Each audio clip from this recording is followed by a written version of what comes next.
دۆستان و عزیزان، هیوادارم لە هەر کوێ هەن شاد و بەختەوەر و کامەران بن. ئەو شەو لە تەکمیلکردنەوەی پێشەکیە کە ئەم نیوەڕۆ لە خزمەتە دووستانە بووین، گەرەکمانە هەندێک مەسائل لەگەڵ ئێوە تاوتوێ بکەین و مۆردە بەڕەسی قەراریان بدەین.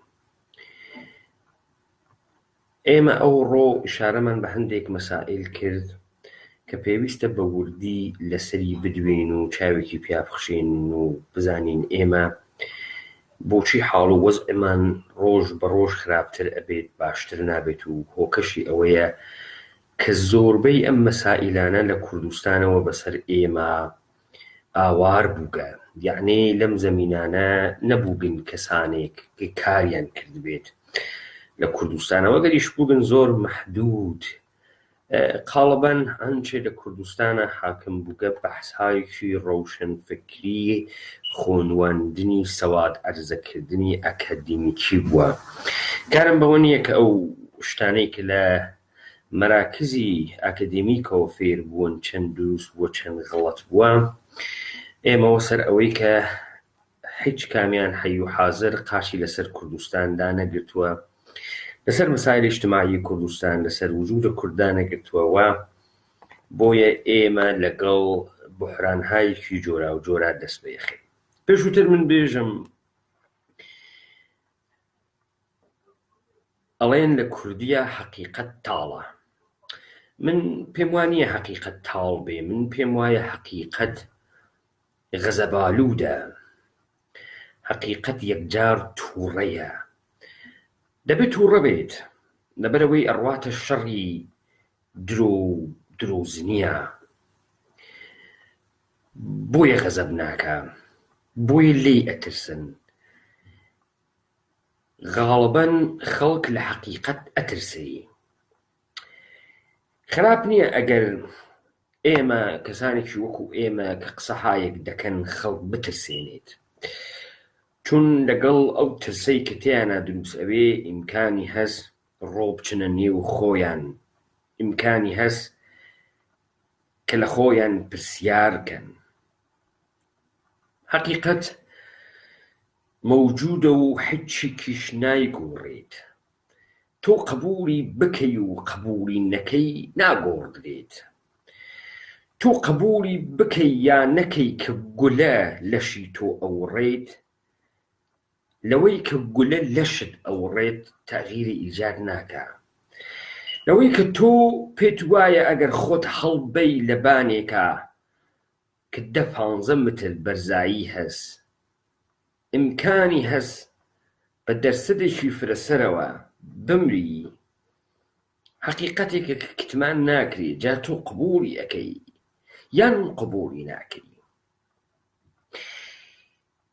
کەواتە لە ژێری ئەم دنیا، لە ژێری ئەم خۆرەتاوە، لە ژێری ئەم ڕۆژە حەقایق زۆرن کە خەڵک ئیمکانی هەست کتمانیان کە، ئیمکانی هەست بە قەوڵی ئینگلیزیەکان ئێژێ ئیگنۆریان کە، بەڵام هیچێک لە وەزنە حەقیقەت ناگۆڕێت، چون لە عەمەڵەوە دەرئەکەوێت حەقیقەت چی بوو و درۆ چی بوو و ناسادقی چی بوو و تاریکی چی بوو لە ڕاستیە.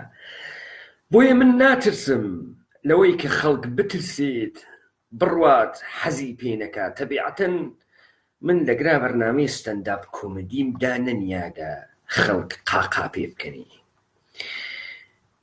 شەبە شێعرمدا نەنیاگە خەڵک بڕواتە ناو ڕۆمانسەوە دڵی بفڕێ. من لەگرا نەهاتکەم مەحبوبیەت کەسب بکەم. من وەزیفەیەک لەسەر شانە خۆم ئەوێنم، بەرداشتایەکی زەهنیم کردگە، تێم لەگەڵ ئێوە بەشی یەکەم. ئیدعاش ناکەم کە هەر من ئەیزانم، ئەمانە بووگن، مەوجود بووگن، فرە کەسێک کردگێسی. لەوانەیە من ئەمڕۆ بە کاریان بووم، چون بە زەرفە زەمانەکەی خۆمان ئەخوات. پس ئەمەی کە ئیدەیە حەزی پێ ناکەن، دلیلی ئەمەسە تا ئیستە لەگەڵ حەقیقەتا ڕوبەڕوو نەبووگەن. سەر لە نێو جامعەی کوردستانی ئستبداد زەدە بکەن، سەیری فەرهەنگی ئیستیعمار زەدە بکەن، سەیری کەسایەتیهای جۆرا و جۆر بکەن کە سلبریتین، ئەمانە سلبریتین بۆتی کۆمەڵگای ئێمەن وەختی قسە ئەکەن. ئێوە تەوەجوتان کردووە تەمامی ئەمانە گشتیان کوڕە خاسن، تەواوی ئەحزاب خاسن، من خاسم و تۆیش خاسی و ئەویش خاسە و معلوم نییە لەگرا کێ خوێڕیە، کێ منافقە، کێ بێشەرەفە. دەی چۆن گشتان خاسن وەزع واسە؟ ئەی گەوادەکە کیس؟ ئەی بێشەرەفەکە کیس؟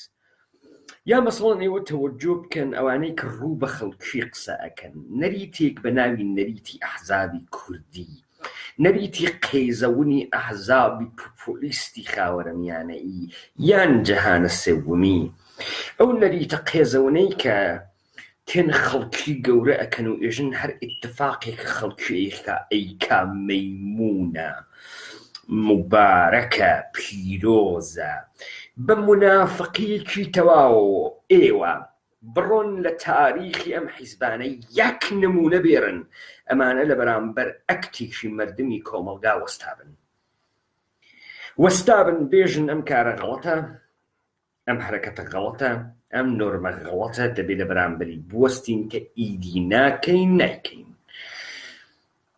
بە پێچەوانە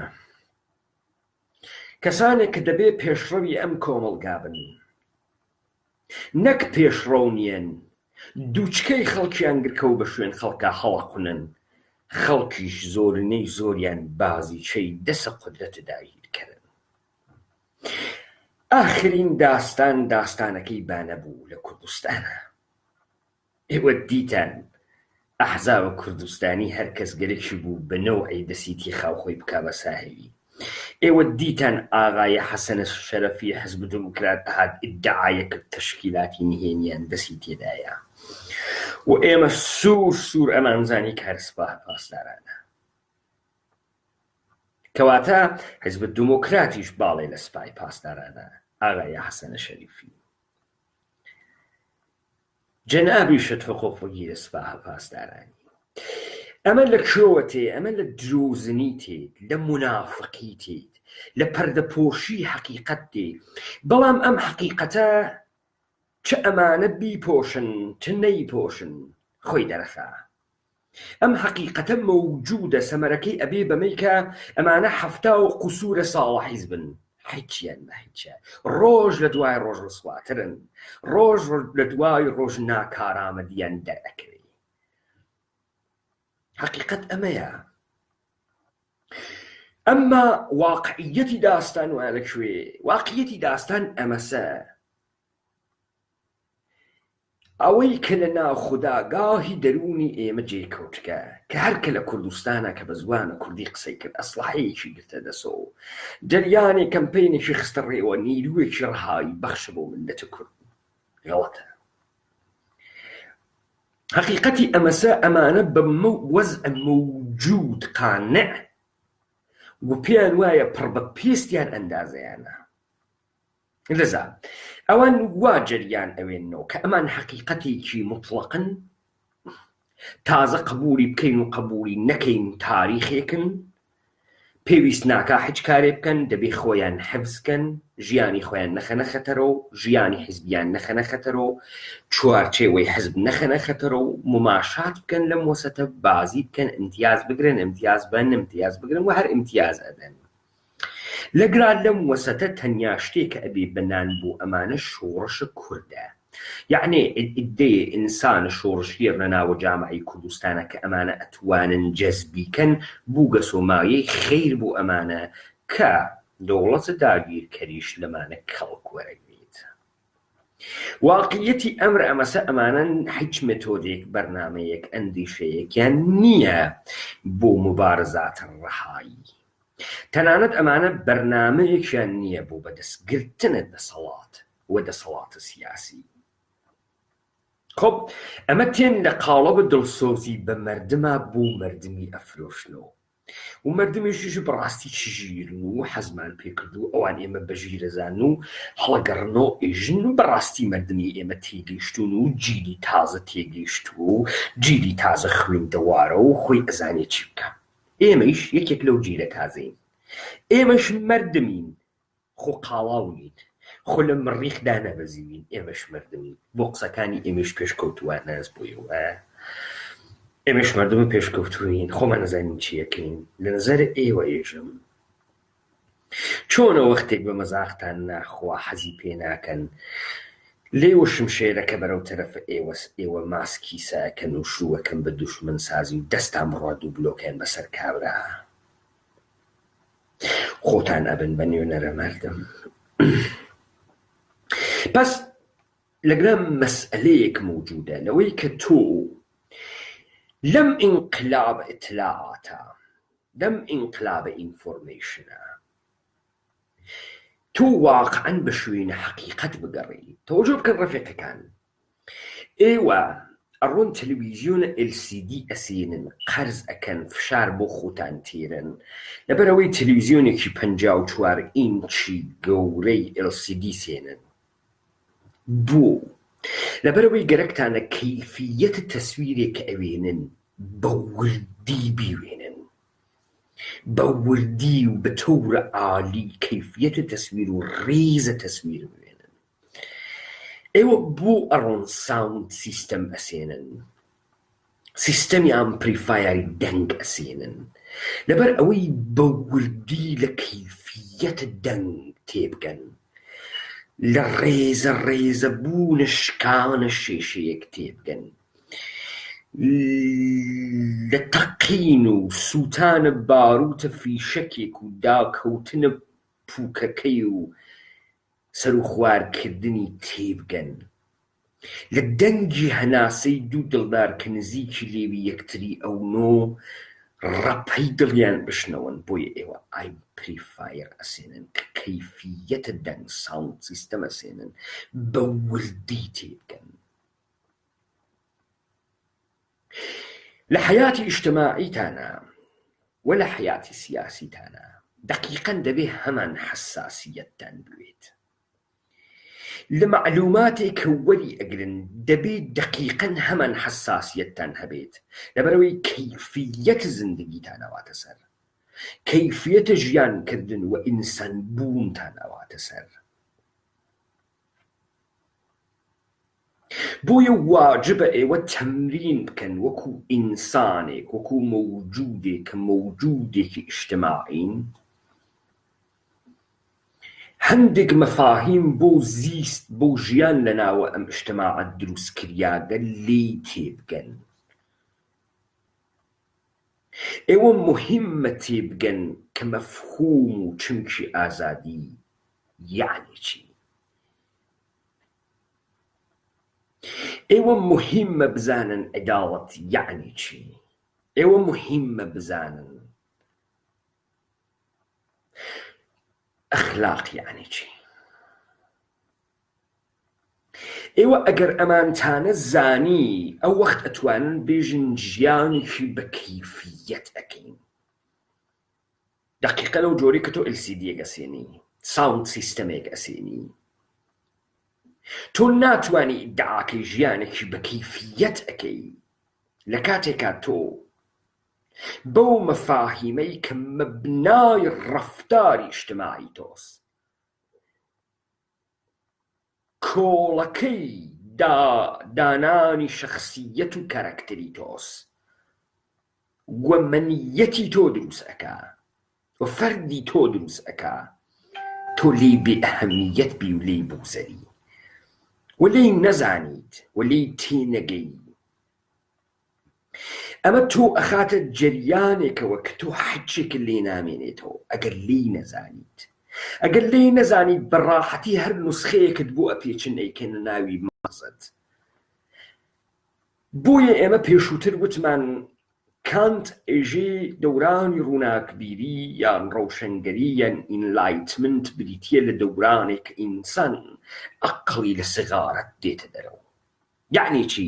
یعنی ئێمە بەجێ ئەوەی کە بێڵین خەڵک بۆمان فکرکاتەوە، مەسەڵەن ئێمە بۆ ئەمری معنەوی و ڕۆحانیمان ئێشە پەنا بۆ مەلایەک و مامۆسایەک بووین کە وەسڵمان بکا بە خوا و وەسڵمان بکا بە بەهەشتەوە وەسڵمان بکا بە خەیرات و بە حەسەناتەوە دوورمان کاتەوە لە گوناح و لە هەرانچێکە بڕووین پەنابێنە مامۆسایە ئەو فکرمان بۆ بکاتەوە دەگرا شغڵێکمان بۆ دروست کردگە لەم زەمینە ئێمە کولەن ئەقڵمان قوڵف کردگە هەرچیە ئەو بێژە قبوڵیەکەین ڕاستە لە زەمینەی ئەمری سیاسی و ئەمری سیاسیمان بەرداگە بۆ ئیدەیەک پێیان ئێژین سیاسەتمەدار و سوولەن دەخاڵەتی تیا ناکەین و دەنگ خۆمان ئەفرۆشین ئێمە وەختێک بەرداشتێکمان لە ئازادی نییە بەرداشتێکمان لە عەداڵەت نییە بەرداشتێکمان لە ئەخلاق نییە دەنگ خۆمان بە 5 کیلۆ پەتاتە و سێوزەمینی ئەفرۆشین بە بایعی ئەفرۆشین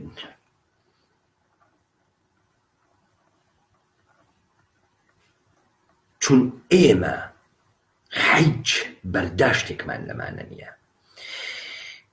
ئێمە هەموو شتێک سەتحی و زاهری ئەیبینین و پێمان وایە ئەمانە ئێمەی تیر کردگەم تەوەجۆ بکەن ڕەفیقەکان ئێمە بۆتین دیبەیت ئەکەینەوە دەلیلی چییە خۆمان ئەرزاکەین جلوەگەری ئەەکەین دێخۆ ڕێگە زۆرە بۆ ئەرزەکردن و جلوەگەری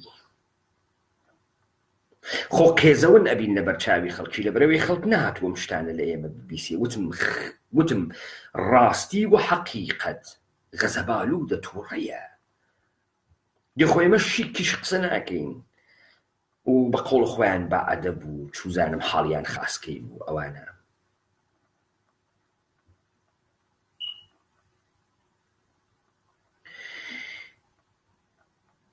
ئێمە فکر ئەکەین کە زانایی ئاگاهی زانست وەکو هەموو شتێک کە دەبێ خەرجی بۆ بکەی دەبێ وەختی بۆ خەرجکەی وەختی بۆ دابنی کاتی بۆ سەرکەی سانیە چرکە بسووتێنی دەقیقە بسووتێنی ساعەت بسووتێنی ڕۆژ بسووتێنی هەفتە بسووتێنی مانگ ساڵ بسووتێنی تا فێربی و ئەزانین زۆربەی خەڵکم کارە ناکە زۆربەی خەڵک زۆر چنووکە و چرکە ناسووتێنێ بۆیە تۆ مەجبوری بیت ئەمانە زیپیکەی بچووکیکەی بیکەیتە قاڵبی دیبەیت هایەک بیکەیتە قاڵبی سوخەنڕانی هایەک خەتابە هایەک بیدەیت دەرو لەبەرەوەی بتوانی لە هەر خەتابەیەکە وشەیەک بخەیتە جێ بۆیان وشەیەکیان بۆ معناکەیتەوە کە لێی تێبگەن پرسیار ئەرێ بۆ خەڵکی ئێمە تەمەنای ئازادیان نییە ئازادی چییە؟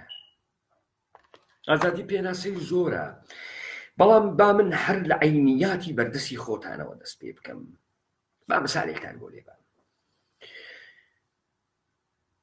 خانمێک ئەبێ بە ژنی ئاغایەک پیاوەکە ئینسانێکی بە دیسیپلینە و ئینسانێکی بە ئوسوولە و پێژێ تۆ ئازادی چۆن لباسەکەیتە بەرت چۆن هەڵەسی چۆن دانیشی چی ئەەکەی بەرەو کوێ ئەڕۆی کار ئەەکەی کار ناکەی من هیچ کۆنتڕۆڵێکم لەسەر توانیە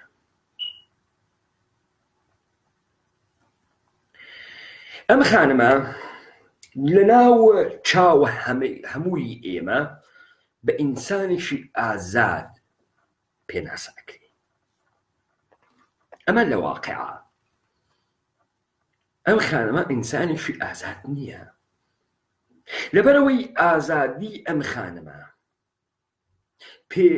پێوەست بووە بە ئیرادەی ئەو پیاوە کەواتە ئەم ئازادیە ئەم خانمە بەدەستی هاورگە بەهۆی شانسەوە بەدەستی هاورگە شانسی هاورگە باوکی کوڕی خاسە شانسی هاورگە ئەم شووە هاتکە شوویەکی خاسە تەناخۆی هیچ تەلاشێکی بۆ ئازادی نەکردگە تا زەمانێک ڕەفتاری ئەم ئەکتی ئەم قسەکردنی ئەم بیرکردنی ئەم لە ئیرادەی کەسێکی ترە نەک ئیرادەی خۆی ئینسانە ئازاد نییە ئەمە تەعمیم بەنە حەوزەی گەورەتر کە حەوزە و ساحەتی کۆمەڵگا بێ تۆ ئەگەر ئازادیت کەواتە ئێمە دوو بەش ئازادی فەردی و ئازادی عمومی. ئازادی عمومیمان هەیە. ئازادی فەردی تۆ لە دەرەوەی یاسا وێسیاگە ئەڕواتەوە سەر نەریت و کولتورێک کە تۆی گەورە کردە و تۆ بە عنوانە تاک ئەتوانی خۆت بە ئینسانیشی ئازاد چ لە دەروون و چ لە بیرون بزانی کە ئەمەش باڵی زۆری لێوێتەوە. بەڵام با بینە سەر ئازادی عمومی. ئازادی عمومی پێویستی بە دوو کۆڵەکەی ئەسڵی هەست، یەکشی قانون و یەکشی فەرهەنگ. تۆ بۆ ئەوەی بتوانی قانون زەمانەتی ئازادی عمومت بکات، شتێک زەمانەتی ئازادی عمومت بکات پێویست بە قانونە. بەڵام هەلەگرا سێ چوار کێشەی گەورە دروست دەبێ. یەک، ئەم قانونە نابێت لە ئێرادەی کەسا بێت، نابێت لە دەستی سیاسەتمەدارا بێت کە بە مەیلی خۆی بداتێ و بە مەیلی خۆی لێت بسێنێتەوە. نابێت لە دەستی زۆرینەی لە دەستی ئەکسەریەتا بێت، چون دیسانەوە و ئێرادەی ئەکسەریەتە کە بەسەر ئەقلیەتەوە تعریفەوێتەوە. مثال، تۆ ئەمڕۆ لە کوردستانە ئەڕۆیتە سەرە کار، حقوقت پێ نادەن، حقوقەکەت کەمە، مەجبوری بۆ ئەوەی ئیخراجت نەکەن بکەویتە ماستاوکردن، بوویتە بەسیجی، مەجبوری هەر فەسادێک ئەوێنی هیچ نێژی، هەرچێکت چاو پێیەکەوێ مقابڵە ناکەی، هەر کارێکت بەسەر تێرن هیچ ناژی. تۆ ئینسانێکی ئازاد نیت. تۆ فکرەکەی ئازاد بووگی بڕۆی بۆ فڵانە شار کاری انتخاب بکەی و خۆت هەڵت بکە. تۆ ئینسانێکی ئازاد نیت. تۆ تەحمیل ئێرادەی دیگەری بەسەرتەوە هەست و تۆ بۆ خاترەوەی بەردەوام بی هەر چەپ و ڕاست خۆت مەحدود و مەحدودتر و مەحدودتر و لە کۆنتڕۆڵا قەرارە دەی. بۆ ئەم خەڵکی ئێمە چ لە بەشە فەردیە چ لە حەوزەی عمومیە بە هەموو معنایەکە و ئازادی بۆیان معنای نەماگە. لە نەریت و کۆنە کوردیە ئەیانوت کابرا ئەوەنە ئینسانیشی ئازادە سەر بۆ خوانەوێ بۆ کەس خەمی ناکە، سەر بۆ خوانەوێ بۆ کەس خەمی ناکە. لە فەرەنگە دینیە بۆ ئیمڕۆ مردمە ئێمە سەر بۆ گەشت کەسێ خەمەکەن، بۆ پوڵ خەمیەکەن، بۆ باندەس خەمیەکەن، بۆ سێکس خەمیەکەن، بۆ ژەمێنان خەمیەکەن، بۆ سابوونێکی لوکس خەمیەکەن، بۆ شیشەی ئۆتکۆڵۆن خەمیەکەن. بۆ ئەم مردمە ئێمە ئازادی فەردیش معنای نەماگە بۆیان و ئازادەبوون معنای نەماگە بۆیان.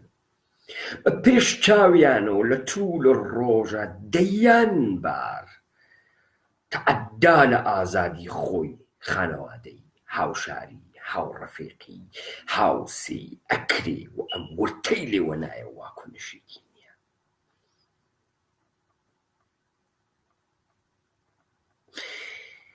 ئەم بەحسە لە کۆمەڵگای غەربیشا هەیە. با پێتان وان نەبێت کە مەسەڵەن لە ئەمریکا کەس بەحسە ئازادی ناکە، کەس لە بریتانیا بەحسە ئازادی ناکە، هاواری هەڵناسێ بێژێ ئەم حکوومەتەی بریتانیا سیستەمێکی تۆتالیتەرە کە هەر 5 متر بە 5 متر دووربینێکی مەداربەستەی دانیاگە، CCTVیەکی دانیاگە و لە هەر سانیە هەزاران عەکس لە تۆ ئەگرێ و کۆنتڕۆڵە تەواوی بەسەر زندگی تۆ هەست.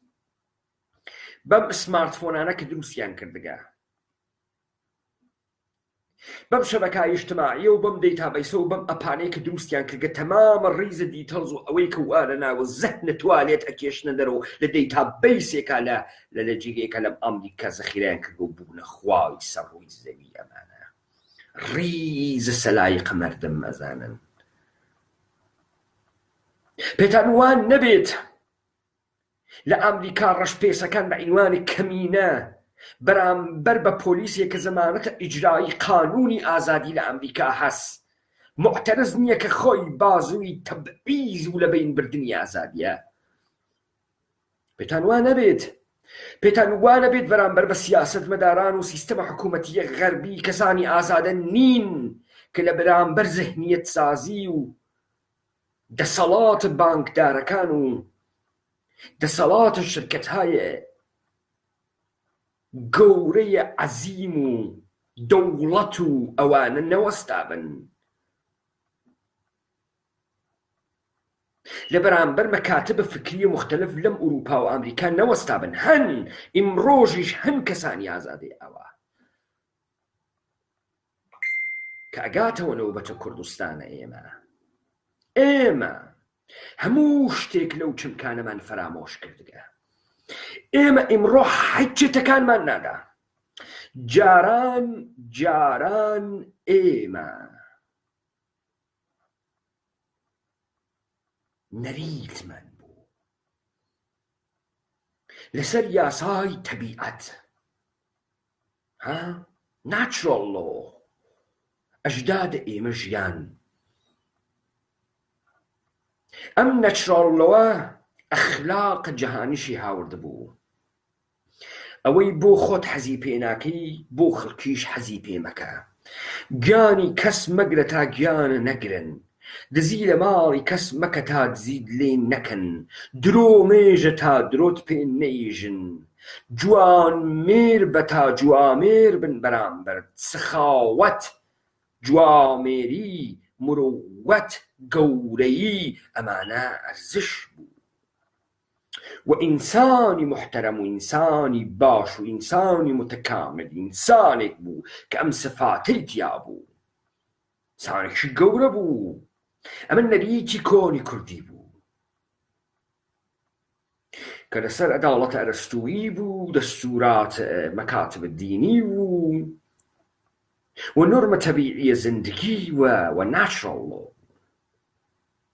ئەمە لە ناوی ئیجتیماعاتی جۆرا و جۆری کوردیا بوو، لە ناوە تیرە و تایفە و عەشیرە و لادێ و هەبوو. و خەڵک ئەیان تواری پێکەوە بژین، پێکەوە مراوداتیان بوێت. بەڵام اتفاقێک کە کەوت لەش کوردستانە شاری جۆراوجۆر گەورە بوو. ئەسڵەن خاوەرمیانە بەو معنایی کە تعریف ئەکرێتەوە لە شارە لە غەرب شاری نییە.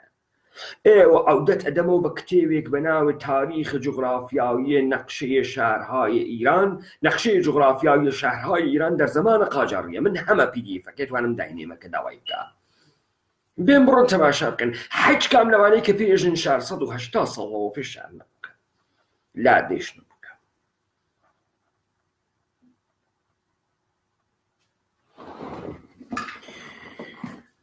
بڕۆنەوە کتێوە بخوێننەوە. پێتانێژێ 100 و خوردەیە ساڵە پێش 85% جەمعیەتی ئێران کۆچەری بووبن، وەلادەیی بووبن. 15% ئەوەی کە پێی ئێژنن شار نەبووکە. چه اتفاقێک کەوێ؟ ئێمەی کورد لە دیگەری متەواترە قەرارەگرین تا بگەین بە دیگەری غەریبەیەکی تر. کورد لە دوای کورد بۆی دیگەریە. ئێمە ئیجتیماعات جۆرا و جۆر لە ئینسانەکانە کوردمان ئەڕواتە ناوی شارێک، نابێ بێمە بە یەک مەجموعە. تۆ تەوەجۆ بکە کابرا لە فڵانە لادێوە هاتکە ڕووی گەسەستنە، کابرا لە بیسانە لادێوە لە زمانی باوە گەورەیەوە هاتکات کەسە کرماشان. ئێستش خۆیان بە کرماشانی نازانن. کوردن 50 کیلومتر 60 کیلومتر لە وەتەن دوورە کە لادێکیان بێ. بگرە وەتەن بۆ کورد یعنی لادێکەی و 5 کیلومتری ئەم لاولایی کەلەمەی وەتەن دە کوردیە بۆ خەڵکە قەیم معنای دێکەی خۆیانی بووگە، نە کشوەر. دێکەی و 5 کیلومتر و هەوارگەکەیان پێیان بکە وەتەن. کابرا لەم دێ بۆ ئەو دێ ڕێگە و کێسی غەریبی ڕووگە بۆ غەریبە. غەریب غەریب دیارە جێگەی غەریبان گۆشە و کەنارە خۆ کابرا ناتکە بۆ فەڕەنسا، کابرا لە عەلیاوە ڕوویگە بۆ حەسەناوە. دەردی دووری کوشتمی، دەردی وشیاری و سەبووری کوشتمی، یا دیاران و وڵاتم ڕۆژوشە و کاکە کابرا لە سلێمانی بووگە بەرامبەر بە مەهاباد بکیسی خوەتەن ئاوە بووگە. ئمڕۆ کاورات کەسە ناوی شارەکانی کوردستان تەنانەت لە ناوی قەورسانەکانە مردوگەکانی خۆیان نانێژن لە شارەکانە، ئەیوەنەوە بوو لادێکەی خۆیان لەوێ چاڵیەکەن. پرسن بڕۆن بوێنن خۆتان ئەزانن. لە کتێوەکەی ساڵتەنیایی مارکێزە خۆزە بە ژنەکەی ئێژێ کۆیکەرەوە با لەگرا بڕۆین، ئێژێ بۆ شوێ بڕۆین، ئێمە لەگرام ناڵمان بووگە، ئێژێ و ئێرە وەتەنمانە بۆ شوێ بڕۆین. ئێژێم خاکە متعلق بە ئێمە نییە، خاکی کە تێیان مردوویەکت نەبێت تعلقت پێی نییە. ژنەکەی ئێژێ ئەگەر قەرارە بۆ ئەوەی ئەگرا بێتە وەتەنمان، من بمرم من ئەمرم.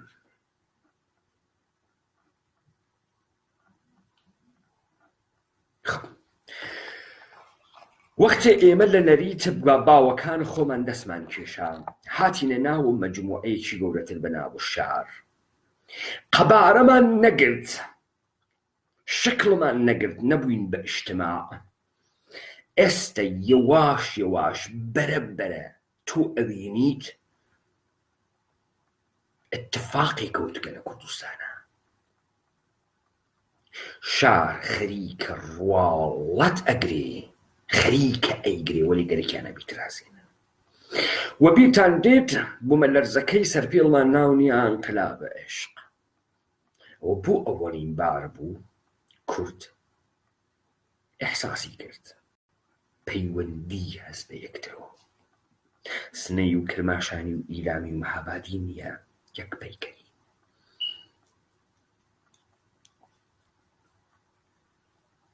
بۆیە ئێمەمانانێک زوهوری کرد، دۆ تەواوی پانتایی کوردستانی بۆ مهم بوو. ئەمە زوهوری کوردایەتی شار بوو، دروستبوونی مەجموعەیەک کە لە خیاڵی دروستکردنی جامعەیەکی گەورەی کوردیە و دانانی کیانێک بۆ ئەم جامعە. بەڵام دەبێت تەمەناکەی لە خەڵکییا دروستکەین. بۆ ئێمە ئەم دیبەیتانەکەین، بۆ تێن ئێژین تەمەنای ئازادی لە ئینسانی کوردانیە، بۆ تێن ئێژین ئەخلاق لە کۆمەلگای کوردستانە نەماگە، بۆ تێن ئێژین داگیرکەران بە هەموو کەرەستەکانی بەردەستیان و بە هەموو بەرنامەیەک خەریکن تاکە کورد ئینسانە کورد لە هەموو شتێک کە پێناسەی ئینسانی پێبات دای ئەپۆسن و ڕای ئەماڵن و دای ئەماڵن و هاوکارانیان کوردن کە ئەممان بەسەر دەکەن.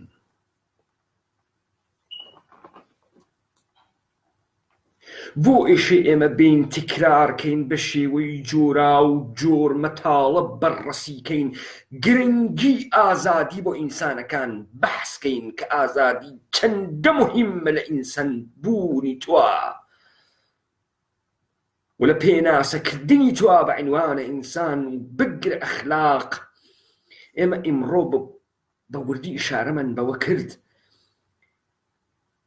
با بزانن کۆمەلگایە کە تیا ئەخلاقینەوەی لە یەک ئەپاشێ نابود ئەوێ، ئەم کۆمەلگای غەربە کە لەسەر قانون فرەکاریان کردگە و لەسەر ئەخلاق کار ناکەن. ئەم بریتانیا 4 سەعات ئێوارە بەرق بڕوا، مودارە خوا، کافیە 4 سەعات بەرقە سەراسەر بریتانیا قەت بوێت.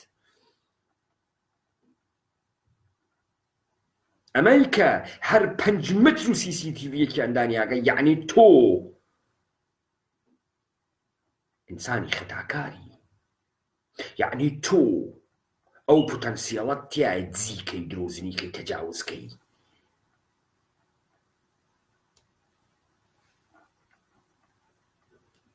ئەمەی کە ئەوانە ڕۆن قانون تەسویبەکەن کە سەکسە بێ ڕزایەتە محرەزە تەرەف تەجاوز ئەمە یانێ لە بین بردنە بنیانە خانەوادە ئەمە یانێ لە بین بردنە لاو ڕۆمانس خۆشەویستی پەیوەندی ئینسانی نێرومێ بە یەکتری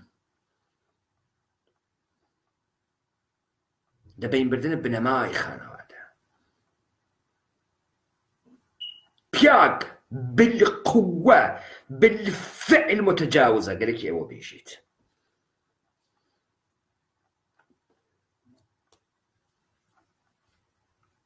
وتو أقر لما تينقي يجي براستي أوروبا و بيشكوتون و بيشكوتقنو براستي باشو سيستميكي خاصة براستي باشو سيستميكي خاصة تو حيج حاليته تو حاليته تو حاليته أعلم مولاتاني أوروبا بانك فريز كردن تخمك بوچي دان رياغا و استب هزاران هزار جني إنجليسي و أمريكاي أرون تخمك كان خويان فريزكن بۆ هاواری ژنانی نیویۆرکی هەڵسیاگە کە پیاگێک نییە بیان خوازی وزدواجیان تەکا بکە ئامارە بڕۆن تەماشایکەن ژنانە پرۆفێژناڵە نیویۆرکی تەحسیلکردەهای دانشگا و کالێج هاواریان هەڵسیاگە پیاگێک نییە تەکیا زندگیکەن و ئزدواجکەن و خانەوادە دروستکەن بۆیە ئەڕۆن تۆخمەکەکانیان فریزەکەن چون ژن وەختێک گەیە دەورانە یا سەکی ئیتر تۆریرە تۆخمەک ناکە چونیش ئەمان زندگی پرۆفێژناڵیان وایە پێیەکا بڕۆن زۆر دەست بخێنن کلۆدا بن دوو قەران کاسبی بکەن لەسەر لە 50 ساڵەگی و یارۆ شووی کرد تۆخمەکێکی لە خۆی بوێ لە قاحم مەسنوعی کابیخەنە ناو ڕەحمی مناڵێ دروستکات و ئەمە سیستەم وایە پێکردگە نە ئەو فەمینیزم وایە پێکردگە سەکس ڕەڤلوشن وایە پێکردگە ئێوە پێتان وایە گرا پەرفەکتە ئیرادی تیانە لە گرا ئەندیشمەندەکانیان یەخە ناگرن ئەرێ بابە تۆ بە ناوێن انقلابی جنسی هاتی بوتت گەرەکتە تەولیدی ئینسان ئاسانتر بکەیت و هەرزانتری بکەیت ازدواجکردن گرانە و سەنگینە بێن بڕۆن انقلاب بکەن پیاک بۆچی ئێشێ مەسئولیەتی بوێت لە باردارکردنە ژنێک و بۆچی ئێشێ حتمەن بیخوازێت تا بارداری کە ئێوە هاتن جڵەوگیریتان دروست کرد جڵەوگرتن لە حاملەبوون پڕۆتەکشنتان هاوەرد کاندۆم قۆرس ئەمەڵە جەڕاحی ئێوە هاتن سەقتە جەنینتان هاوەرد کوشتنە مناڵتان هاوەرد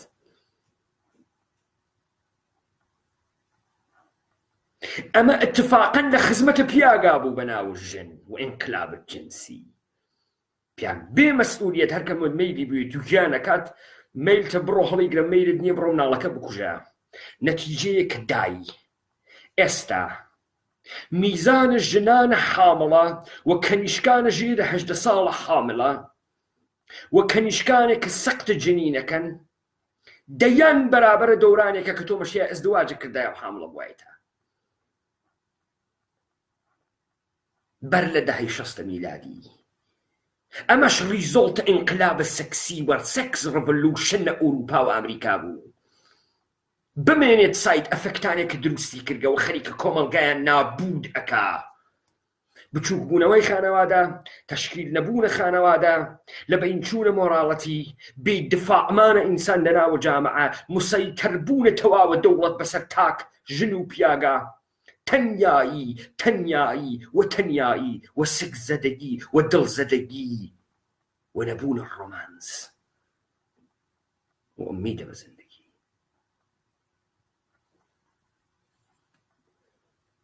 بێن بڕۆن ئامارە خودکوشی لە سووریە تەماشا بکەن بێن بڕۆن ئامارە خودکوشی لە کەنەدا و لە ئەمریکا و لە سوئێدەوە تەماشا بکەن ئەوانەتان پێتان وایە ئینسانهایەک وانە ناوە سووریە خۆشبەخت نیەن مەیلە بە زندگیان نییە و ئەمانەی ئوروپا و ئەمریکا خۆشبەختن چونوانە دنیاە وڵا پوڵ ماڵ سەکسوە لە بەردەستیانە بڕۆن ئامار خۆتکوشی تەماشاکەن. سووریا شەڕە، خەڵک ئەکەر ئەکوژێ بە خومپارە و بە گولە و بە شەڕ ئەکوژێ، بەڵام خۆی هەڵنابژێرێ کە خۆی بکوژێ، پشی لە ئەخوا، سەگەخوا، دارەخوا، بەردەخوا لەبەرەوەی نەمرێ.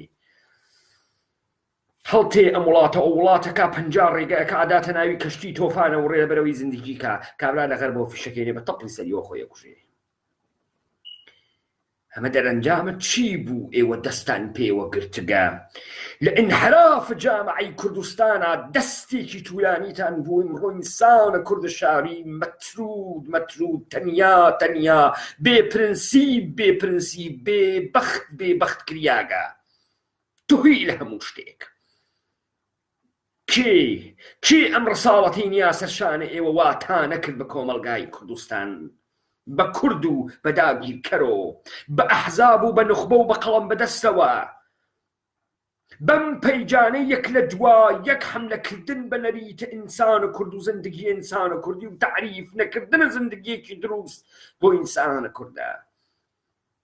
تۆ هیچ کام لەمانە ناوێنی دانیشێ بەحسێک لەسەر عەداڵەت بکات، لەسەر ئازادی بکات، پەیجی کردگە سۆ حەمەلات و شتورە بیابان و شتور بازی و نازانم قورعان بسووتێنی و تفکەینە مەلا و مەلا کەسیفە و مەلا پیسە و خۆ بنوێنە و بنمەمکە خەرەدەرەوە و خۆ بشەکێنەوە و پیاک پیسە و تفلە پیاگ و شەرواڵی وا لە پیا و ناشیرینە و ئەگەر پیاگ ناشیرین نەوێت و ئەگەر پیاگ پیس نەوێت تۆ ناتوانی بە بنمەمکێکی چەرمگ و دەنگێکی ژنانەت و 300,000 تەماشاگەرە بوێت.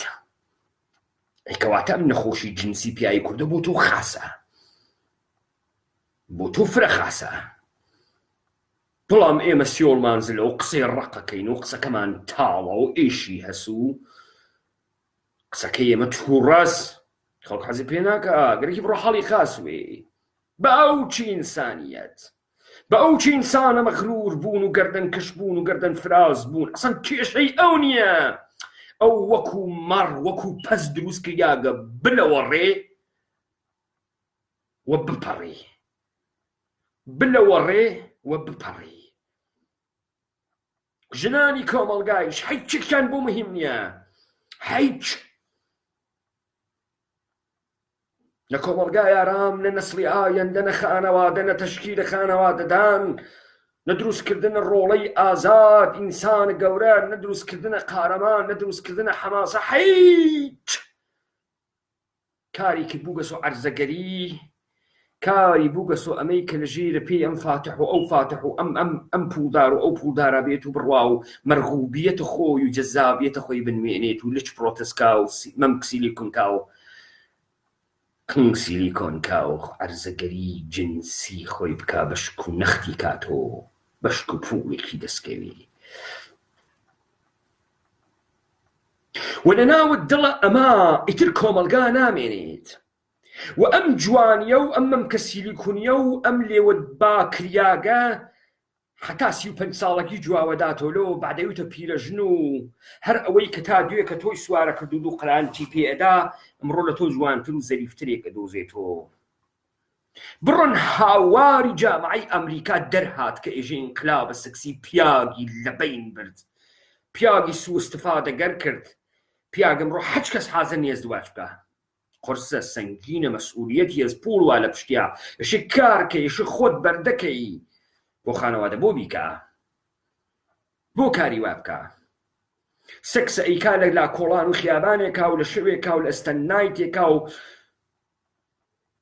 کەنیشکەکەیش دووگیانەوێ بەم چ ڕەبتێکی هەست؟ هەڵی گرا بڕۆ خۆت گەورەیکە، خۆت گەورەی ناکەی بڕۆ سەختیکە.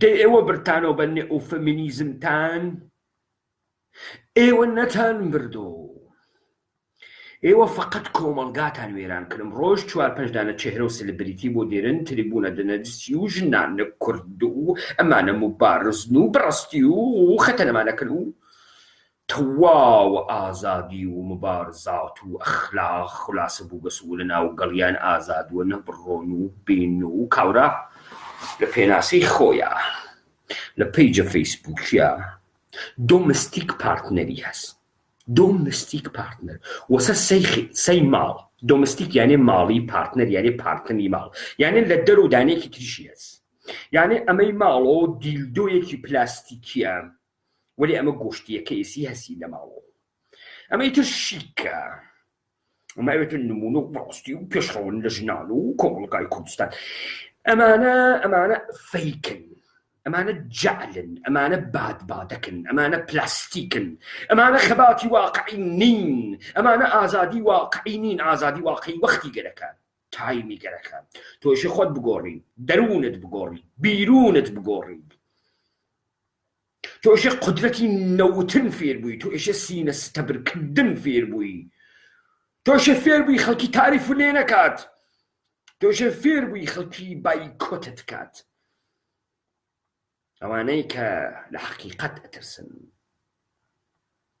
من وتم کێیە ئیمڕۆ خەریکە تووڕەیی خەریکە جوامێری خەریکە ئیرادە خەریکە قسەی ڕۆککردن و حەقیقەتکردن ئەکا بە زەددە ئەرزش و حەج کە نیشکێنێت ناسێنی لە کۆمەڵگای کوردستان کێ مەردانەگی لە تۆ سێنێ هیچ کەس حساوی بانکیەکەت ڕەندخۆری دزی دولار فرۆشی دولار کالای ئەساسیە گۆڕیتەوە بە تمەن چ کارەی قاچاقچیت مهم نییە منابعی ماڵی وا لە دەستا وامە خزمەتت وامە ژێرتا کەی ئەزانن کاول بووگن 10 ساڵی تر 15 ساڵی تر بێ خانەوادە بێ ئارەزوو تەنیا مەترود بێ کەس برسی بێپەنا و ئێوە واتان پێکریا خۆتان یارمەتیتاندان وایان پێکردن و مەسئولیەتە ئەمە لەسەر شانە تەمامە ئەوانەسە کە تریبوون ئەگرنە دەسە و خۆیان ئەخەمڵێنن بە عنوانە ڕووناک بیر بە عنوانە ئەکادمیسیەن بە عنوانە سیاسەت مەدار و ئەمانە مەسئول بوون لە کوشتن ڕۆحە ئینسانە کورد و لە فاسدکردنە ئینسانە کوردە تەمامە ئەوانەی کە گەرەکیانە تەحلیل سیاسی وا بکەن کە ئەمریکا ئەدا لە ئێران ئەمە نییە کە تەحلیل سیاسیەکەیان غەڵەتە ئەقلیان نییە نا ئەمانە بۆ نەفعیانە وا تەحلیلیکەن ئەمانە کار بوو ئەوە ئەکەن وا تەحلیل بکرێت کاری بۆ ئەکەن وا تەحلیل بکرێ لەبەر ئەوەی بەرژەوەندیان لەوەسە وا تەحلیل بکرێت چون ئەمان ئیرادەیان نییە تەکان بخۆن نەیان گەرەکە تەکان بخۆن ژیانی خۆشیان لێ ئەشێوێت بۆ تەکان خۆن ئەم ساڵە دەنە دەسی ساڵێتر ساڵەتر دەنە دەسی ساڵێتر ئەوە ترامپ تێت ئەوە ترامپ ئەیکا ئەوە ئۆبامایکا ئەوە بۆش ئەیکا ئەوە تەواوە تەحریمیەکەنەوە لێدەنەوە لە سووری تێبی و ئەیگوت و ئەیخرە خوار و تارانە و ئەمە گشتی ئەم کارانەکەن لەبەرەوەی وەزعیان خۆشە وەزعیەتە موجود خاسە کە تەمەنای ئازادی بێت ئەکتە ئازاد بوونیش ئەوێت تۆ هەر شتێ تەمەناکەی فعالیەتی بۆکەی بەدەستی بێت تەمەنای خۆراکەکەی فعالیەتەکەی بەدەستی بێت تەمەنای پوڵەکەی کارەکەی بەدەستی تێری تەمەنای خۆشەویستەکەی کار ئەەکەی بەدەستی تێری بەڵام تۆ ئەگەر واقعەن تەمەنای ئازادیت بێت کارەکەی بەدەستی بێری تۆ ئەگەر تەمەنای عەداڵەتت بێت کارەکەی بەدەستی بێری تۆ ئەگەر تەمەنای بەختەوەری و کامەرانیت بێت کارەکەی بەدەستی تێری نیتە بەختەوەری بۆ تۆ قاشێ هەنیە بەختەوەری بۆ تۆ دەوریە پڵاوە ڕانێ مریشکە بەختەوەری بۆ تۆ ماچێکی پەنابەردێکە بەختەوەری بۆ تۆ جەولەیەکی گردەمژەز بەختەوەری بۆ تۆ قاپی ویسکیە بەختەوەری بۆ تۆ ئەمەسە تۆیان وا پێکردگە وات پێ هاتکە و یەکتری ئەخەڵەتێنن یەک بۆ یەکتری تەئاتر ئەکەن نمایش ئەکەن یەکتری تەئید ئەکەن لەبەرەوەی تا سەر تاپاتان قەرق و گەلە فەسادە و ئەمەیشە لە جێگەی کاتەکان بخوا لەکوێتەکان نەخوا دەوڵەت بە کۆنتڕۆڵە پوڵ و ئینحسارە دەسەڵات و خشونەت تند و تیژی تۆ ئەکا بە مرۆڤێکی بی ئەخلاق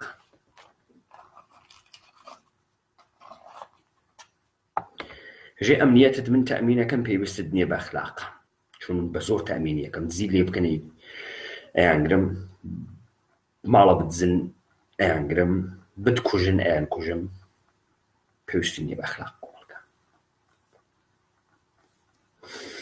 نانیشت ئەدات و بۆ نانێک کە پێت ئەدات داوای سەرویست لێەکە لەذا تۆ ئەخلاق تەعتیلەکەی ئازادی تەعتیلەکەی و ئەبێ بە نۆکەرە ئەوەی کە لە ئێران ئەتفاقەکەوێ ئەمەسە نە ئەمنیەت هەست نە ئابووری تر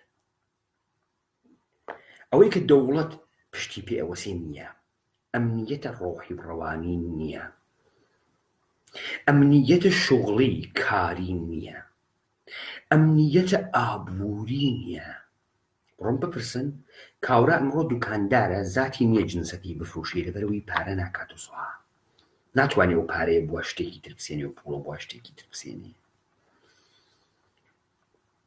ئەمنیەتە عاتفی و محەبەتی نەماکە نییە ئەمنیەتە فیزیکشی نییە ستاندارد زیندگی نییە لە لەحاز خۆراکۆ نییە لە لەحاز جادە و ڕێگەوبان و ترانسپۆرتیشن نییە شاید بێژم ڕۆژانە سەدها و بگرە هەزاران لە کوردستانە بە تەسادوفات ببینەچن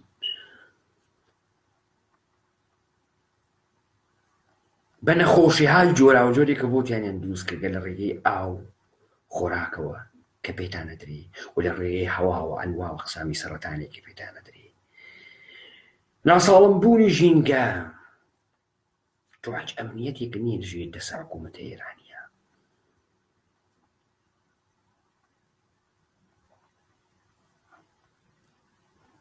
تند و تیژیەکەشی فقط بۆ خاتری ئەمەسە وردەکە بتهاڕێ بتهاڕێ بتهاڕێ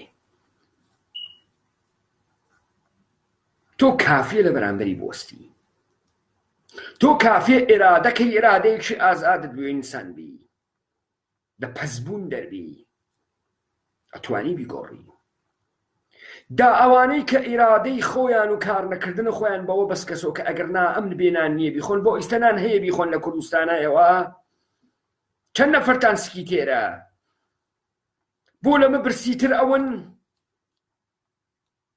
کێز ئەم ئێرادە لە ئێواسێنێم تەوەهمە چییە دەخۆمڕۆ لە ئێرانە لە کوردستانە خەڵک ڕەهمیش ئەداوە کرایە ڕەهم ئەداوە کرایە سپەرمێکێکی تری تێخەن بۆ یەکێکی تر دووگیان بێ بۆ یەکێکی تر بزێت ئیتر کارم بەوە نییە کە تۆ گوچی دەفرۆشی و ڕووخەڵا ئەفرۆشی و لوو دەفرۆشی و قاچە فرۆشی و چاوە فرۆشی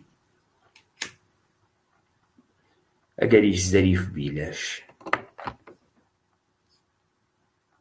شتێتر ماگە بیفرۆشی لەبەرەوەی مانتۆیە شیک کەیتە بەرە لەبەرەوەی شیک جدووە بکەی لەوازمە ئارایشی کەیتە بەرە لەبەرەوەی شەرواڵێکی لی لە بوتیکێ بسێنی سەکسێ بەی کێ واتی پێکردگە تۆ کێ وای بە تۆ کردگە تۆ بۆ ڕووسەریە لە ناوی بوتیکەکە لەشی خۆت ئەنێیتە اختیارە کابرای بوتیکی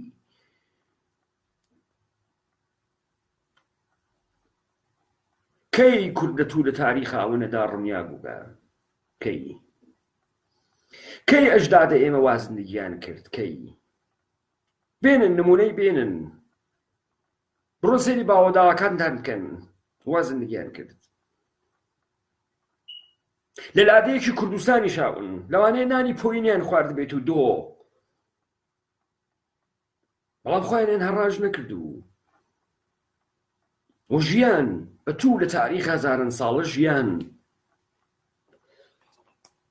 بۆ کەوتکینە هەڕاجکردنە خۆمان بۆ هەموو شتێکمان هەڕاج کردە هەموو توێژێکی کۆمەلگایەژم بە هەموو باوەڕێکیەوە لە موسڵمانە ئیسلامە سیاسیەکانەوە تا فرق جۆرا و جۆرە ئیسلامیەوە کە ئیمڕۆ لەمە کاولتر نابێ ئینسانە کورد سکوتتان کردگە مامۆستای درۆزن بێشەرەفە خوا فرۆشە دین فرۆش پێغەمبەر فرۆش دا یەکی بڕوا لەمانە بپرسێ بێژێ ئێوە بە گوێرەی کام مەشروعیەت و سوارە منە مەردمە بووگن مەلایەک بوو مەشروعیەتی لە بوێری ئەگرت و لە بەرامبەری زوڵما ئەوێسیە ئێوە گشتان بووگن بە چڵکا و خۆرە وەزارەتە ئیطلاعات و حەفاظەتە ئیطلاعاتە سپا بێشەرەفە خوا فرۆشە پێغەمبەر فرۆشینە خۆتانە خەڵەتێنن یاخوا و پێغەمبەرەکەتان ئەمە ئێشێ محافظەکارترین و ڕۆحانیترین قشر جامعە بێت لە گەشتی فاسدترە لە گشتیان فاسدترن ئەتر چ بڕەسێ بە بەقیە چ بڕەسێ بە نۆکەرانە مەکاتبە فکریە دانشگاهایە سازماندەهی شدەیە غەرب چ بڕەسێ بەوانە نەتیجە ئەم کۆمەڵگا کاوە لەسەکەی وێنن یەک ڕێگەمان هەست لەم سەر و بەندەکە ئەم تەحریمانە زۆرەکە ئەو ئەتفاقەی لە کوردستانی عێراقا نەکەوت ئێشە لە کوردستانی ئێمە بکەوێ چۆن من پێم وابوو لەم سەختاییە خەڵکە کوردستان داگیرکراو لەلایەن عێراق و گشتیان موسەلەحن دانە بە دانە فاسدانە کوژن و قیامی موسەلەحانە لەوێ دەست پێیەکە و قیام ئینسان ئازاد دەست پێیەکە وەکو ئیرلەندیەکان پێم وابوو کورد قیام گەرە نەمزانی ئەوانیش بە تەواوە مەعنا فاسد کریاگن بەڵام لە ئێرانەوە لە کوردستانی داگیرکراوە لەلایەن ئێرانەوە ئەم تەحریمانە ماڵە مردم ڕۆژ بە ڕۆژ کاولەکە ئێوە ئەڕۆنە سەر لەبەی پەرتگای مردن بە خیفەتەوە یا مردن بە شەهامەت و قارەمانیەوە ئێمە ئەتوانین حساب خۆمان لە تاران بکێشین و تاران بە ئێمە ڕەبتی نییە هیچ ڕەبتێکی نییە دەوڵەتە ئێرانی بە ئێمە هیچ ڕەبتێکی نییە لەمە برسیتر و کاولتریش ناوین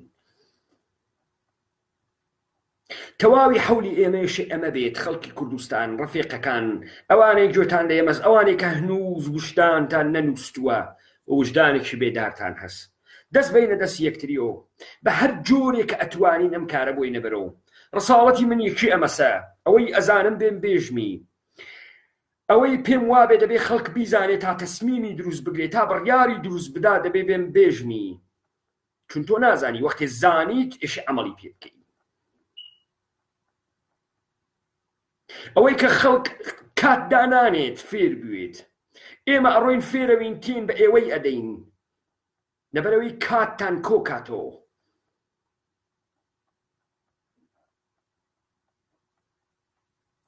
ئێمە مەسئولیەتمان لەسەرشانە ژنە کورد و پیاوی کورد ژنە کورد و پیاوی کورد شەوتان شاد